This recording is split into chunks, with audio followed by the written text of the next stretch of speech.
علیکم viewers, programme دیکھ رہے ہیں آپ براس ٹیکس اور میں ہوں آپ کی ہوسٹ معروف قریشی. ہمارے ساتھ موجود ہیں ہمارے اینالسٹ جناب زید حامد صاحب. السلام علیکم سر. ویورز، خلافت راشدہ کے حوالے سے براس ٹیکس نے جو سلسلہ شروع کیا ہے آج اس سلسلے کی تیسری کڑی ہے. ہم نے لاسٹ ایپیسوڈ میں خلافت کی ڈیفینیشن ڈسکس کی اور اسی کو آج ہم آگے لے کے چلیں گے. دیکھتے ہیں کہ زید صاحب آج آپ کے پاس کیا ہے ہمیں اسی حوالے سے مزید بتانے کے لیے. دیکھیے معروف، ہم پچھلے پروگرام میں ہم نے خلیفۃ اللہ اور خلیفۃ الرسول کی ڈیفینیشن کو ڈسکس کیا تھا. خلافت راشدہ کے جو ایٹریبیوٹس ہیں، جو اس کی صفات ہیں، جو اس کی خوبیاں ہیں، اس میں سب سے پرومیننٹ بات جو ہمیں خلافت راشدہ میں حضور صلی اللہ علیہ وآلہ وسلم کی وراثت کے حوالے سے ملتی ہے وہ یہ کہ یہاں پر دینی، روحانی اور سیاسی طاقتیں ایک مرکز پر جمع ہو جاتی. یعنی جو خلیفہ یا خلیفہ راشد کی جو فنڈامنٹل ڈیفینیشن ہے کہ وہ ریلیجس لیڈر بھی ہیں، اسپرچل لیڈر بھی ہیں اور پولیٹیکل اور ملٹری لیڈرشپ بھی. آپ 4 ڈائمینشنز بیسکلی. یہ تمام جب طاقتیں ایک مرکز پر جمع ہوتی ہیں جو کہ پرائمریلی ایک نبی کا رول ہے، جو پرائمریلی حضور صلی اللہ علیہ وآلہ وسلم کی ذات مبارک میں ہمیں جو ڈیوٹیز نظر آتی ہیں کہ آپ ایک اپنی قوم کا تزکیہ بھی فرما رہے ہیں، آپ اس کو دین اور فقہ کی تربیت بھی عطا فرما رہے ہیں، اور آپ ایک سیاسی رہنما بھی ہیں، ایک ملٹری کمانڈر ان چیف بھی ہیں. یہ تمام طاقتیں سیدنا ابو بکر، سیدنا عمر، سیدنا عثمان اور سیدنا علی رضوان اللہ اجمعین میں ٹرانسفر ہوئی. اور یہ تمام کے تمام خلفائے راشدین اسی لیے کہلاتے ہیں کہ یہ تمام روحانی طاقتیں، سیاسی طاقت اور دینی طاقت اس مرکز میں جمع تھی. خلافت راشدہ کے بعد یہ تمام ایسپیکٹس، یہ تمام ایلیمنٹس بکھر گئے. دیکھیں، اس پوائنٹ کو سمجھنا اس لیے ضروری ہے کہ آئندہ آنے والے وقتوں میں جب ہم اسلامک پولیٹیکل تھاٹ پروسیس کی بات کرتے ہیں تو اس میں سے کوئی ایک جز بھی اگر ہم لے لیں تو وہ خلافت تو شاید قائم ہو، خلافت راشدہ نہیں ہوتی.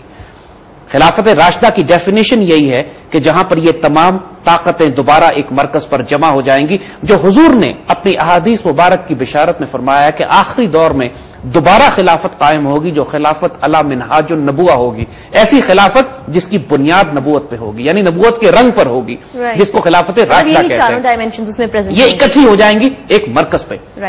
اقبال نے اس کو ڈیفائن کیا تھا کہ آئندہ آنے والے وقتوں میں جنیدی اور ارد شیری اکٹھی ہو جائے گی تو اللہ اس سے کام لے گا. جنیدی اور ارد شیری کے اکٹھے ہونے کا مطلب یہی ہے. جنید بغدادی ریپرزینٹ کرتے ہیں دینی اور روحانی ڈائمینشن کو.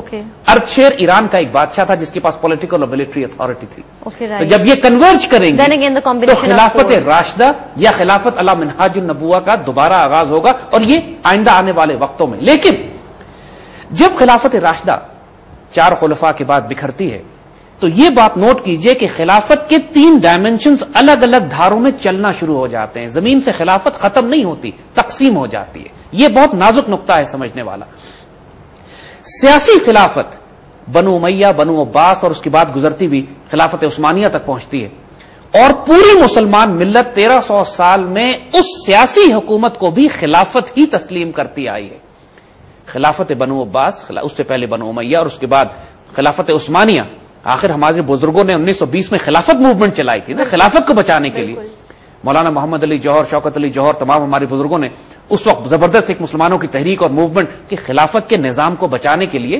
لیکن ایک بات ذہن میں رکھیے گا کہ یہ خلافت جو تھی یہ اس خلافت راشدہ کی سیاسی ڈائمینشن تھی. جو سیاسی اور پولیٹیکل ڈائمینشن جو تھی وہ اس طرف، اس سیاسی خلافت کی طرف چلی گئی. علماء یہ کہتے ہیں، اسکالرز یہ کہتے ہیں کہ خلافت کی جو ذمہ داریاں ہیں اس میں ایک دین کا اجرا کرنا، دین کا احیاء کرنا، دین کو جاری کرنا، قائم و نافذ کرنا. دوسری رسپانسبلٹی اس کی امت مسلمہ کی حفاظت کرنا، اس کا دفاع کرنا، دا ڈیفنس آف مسلم لینڈز. یہ خلافت کی فنڈامنٹل ذمہ داریوں میں سے. تو خلافت بنو امیہ، بنو عباس یا خلافت عثمانیہ یہ پولیٹیکل خلافت تھی کہ جو 1300 سال تک مسلمان ملت اور امت کی عزت اور آبرو کی حفاظت کرتی رہی. کفار کو یہ موقع نہیں ملا کہ یہ مسلمان مملکتوں میں، سلطنتوں میں داخل ہو کے مسلمان ممالک کو تباہ و برباد کر سکے. ایک مسلمان ریاست ہوتی تھی نیل کے ساحل سے لے کر تابا خاں کے کاشغر، اور یہ مسلمانوں کی عزت اور آبرو کی حفاظت کی ضامن ہوتی تھی. اس خلافت، یہ جو خلافت بنو امیہ، بنو عباس یا عثمانی گزرے، ان کی تلواروں نے امت کی ہمیشہ حفاظت کی. اس دور میں امت بکھری بھی، فتنے بھی آئے، آزمائشیں بھی آئیں. یہ خلافت پریکٹیکلی ظاہری دنیا کے لحاظ سے بادشاہتوں میں بھی تبدیل ہو گئی کہ لوگوں کے بیٹے کے، ان خلیفہ کے بعد اس کا بیٹا خلیفہ بنتا رہا. لیکن ان تمام تر کمزوریوں کے باوجود اس کی تلوار، خلافت کی تلوار امت کی آبرو کی حفاظت کرتی چلی آئی صدیوں تک، اور اس تلوار کی وجہ سے اس کی جو پولیٹیکل کریڈینشلز تھے وہ اسٹرانگ رہے کہ یہ خلافت راشدہ کا ایک جز اس طرف چلا گیا، ایک ڈائمنشن اس طرف چلی گئی کہ جو امت مسلمہ کی حفاظت کرنے والی تلوار تھی، گو کہ اس کے اندر فتنے بھی پھیلے، فساد بھی پھیلے، ایسے خلیفہ بھی آئے کہ جو کرپٹ تھے، ایسے خلیفہ بھی آئے جو نیک تھے، لیکن ان کے باوجود مجموعی طور پر امت مسلمہ کی آبرو کی دفاع خلافت کی تلوار کرتی رہی۔ اسی لیے اس کو تمام مسلمان علماء نے، اسکالرز نے، تمام خلافتیں جو 1300 سال میں مختلف ڈائنیسٹیز کی رہی ہیں، بنو امیہ، بنو عباس یا عثمانیوں کی، اس کو وہی لیجٹمیسی دی گئی ہے کہ مسلمانوں کا سیاسی مرکز خلافت ہی کو تسلیم کیا گیا ہے، مگر وہ خلافت راشدہ اس لیے نہیں کہلاتی کہ جو دو ڈائمنشنز تھے، ریلیجیس اور اسپرچول، وہ اس خلافت سے الگ ہو کے الگ دھارے میں چلے گئے تھے۔ مثال ہم آپ کو دیتے ہیں کہ جو خلافت راشدہ کے بعد سیاسی خلافت تو چلی گئی، جیسے ہم نے عرض کیا بنو امیہ، بنو عباس کی طرف، جو ریلیجیس ڈائمنشن تھا اس کے وارث بنے اسکالرز، علماء، حضور صلی اللہ علیہ وسلم کی دین کی خلافت، دین کے وارث، حضور صلی اللہ علیہ وسلم کے جو فقہ اور جو سنت اور شریعت کو نافذ کرنے کے جو وارث اور خلیفہ ہیں وہ علماء ہیں، اسکالرز ہیں، امام احمد بن حنبل، امام شافعی، امام مالک، امام ابو حنیفہ، اور وہ تمام علماء کہ جو صدیوں میں آ کے اس دین کو قائم اور غالب کرتے رہے،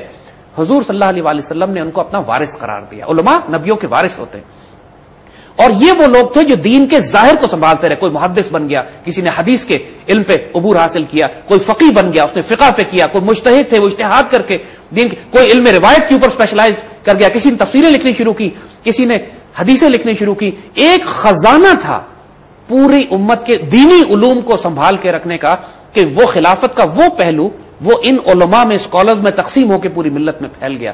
یہ سب بھی خلافت کا جو دینی پہلو ہے وہ علماء میں چلا گیا۔ لیکن تیسری ڈائمنشن خلافت کی جو اس کا روحانی پہلو ہے، اس روحانی پہلو کو بھی اللہ کے ولیوں نے، فقراء نے، ایسے صاحب بصیرت، صاحب نظر اولیاء اللہ نے سنبھال لیا، اس نسبت کو، اس طریقت کو۔ شریعت علماء نے سنبھالی، طریقت کا راستہ سنبھالا اولیاء اللہ نے اور فقراء نے۔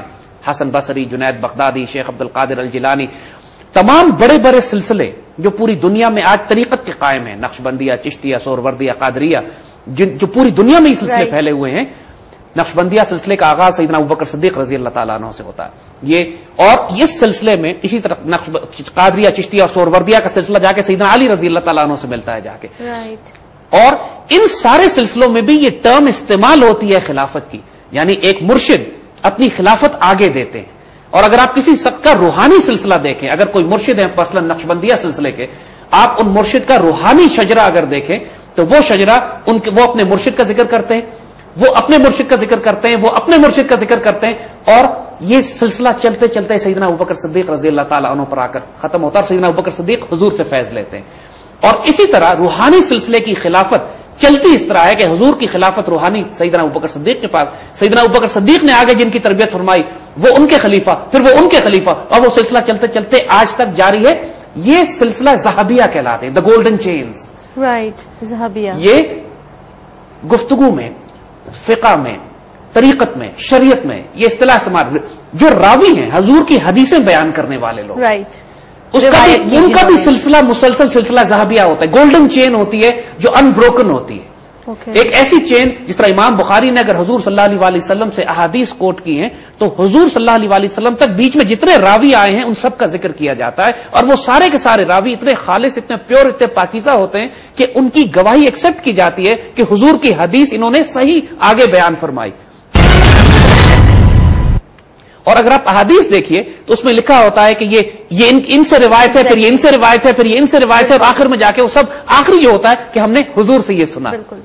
یہ سلسلہ بھی حضور کی خلافت ہے، یہ سلسلہ بھی حضور کی دین کی وارث ہونا ہے کہ حضور کے جو شریعت کا طریقہ، شریعت کا جو راستہ ہے وہ علماء نے سنبھالا، جو